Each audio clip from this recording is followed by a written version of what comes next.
We have reached the halfway mark of the session this year. Senator, give us an update on where things stand as we head into the second half. I think we're in pretty good position. Normally bills, the complex bills that we've taken up this year don't come up till the end of the session, then you run out of time, can't do a good job on them. So therefore, I think we've really done a lot of good. We've done Senate's advance like a lot of labor reform, and I think right to work is going to be a great thing for the state of Missouri. I think it's going to bring union and non-union jobs to the state of Missouri. We brought up project labor agreements, modifies before jobs of a certain size could only be bid on by unions and all contractors. So I think that's a great thing. Some tort reform, something called collateral source, which is a great deal. It relates back to actual cost of damages, not estimated, or what it could happen in the future. We did a hospital fix for the doctors, physicians, and employees there. Did an arbitration agreement, Senate Bill 45, which was a great deal, a really good business deal. We did a discrimination bill, Senate Bill 43, raises the standards for determining whether or not an employee is liable for discrimination charges, and that again is going to be good for employees and employers. Workers' compensation fix, we've done several of those, dealing with medical improvements, and if someone's, say,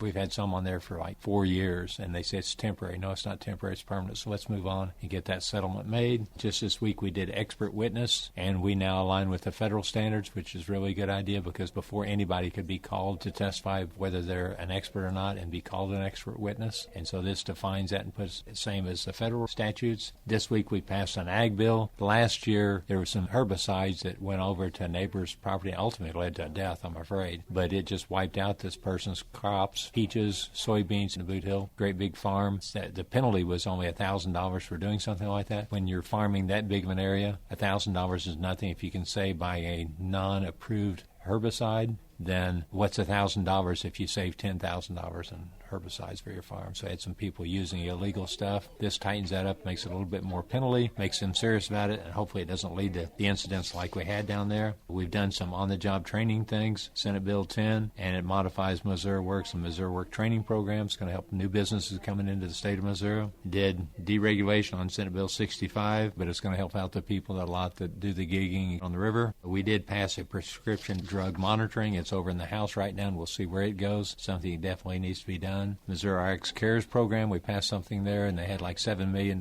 sitting in their fund, and we put it to work with the bill we passed out of there. My own bill of illegal entry says that if you're an illegal, cross the border once illegally, you do something, get sent back, come over again, and come to Missouri, and if you've committed a violent felony anywhere along the way, that Missouri has the opportunity to put you in prison for 3 to 10 years, and that became very evident with a lady that was killed last month. That person been deported 5 times and came back and killed a young lady. So that's something that we as Missouri can step up and take charge of. That's probably some of the major things that are happening. We still have a lot big to go, but both parties are working well together. The minority part working very good with us. We're working very good with them, making some compromises and halfway keeping everybody happy. Budget for you, I know, is a big deal as well. Budget is a big deal. I'm on appropriations, and we now have the departments testifying, and I'm happy to say that the Senate is now waiting on the House to get it over here, and we're taking spring break next week and hope to have it out of the House and back over here soon. The House made it first time since I've been up here that we are now going to fully fund the school formula, which is a big deal for our area. We came up with enough money somewhere. I'm not sure. I'll have to see it when the bill comes over here. But to fully fund that and restore a lot of the transportation money, which is huge for our area, and which I really was a big pusher of. So those big things will be good for schools. They passed my other school bills out of the House. But fully funding the formula, I've worked for that goal for I don't know how long, I guess 14 years now. So it's a big deal for me to get that fully funded.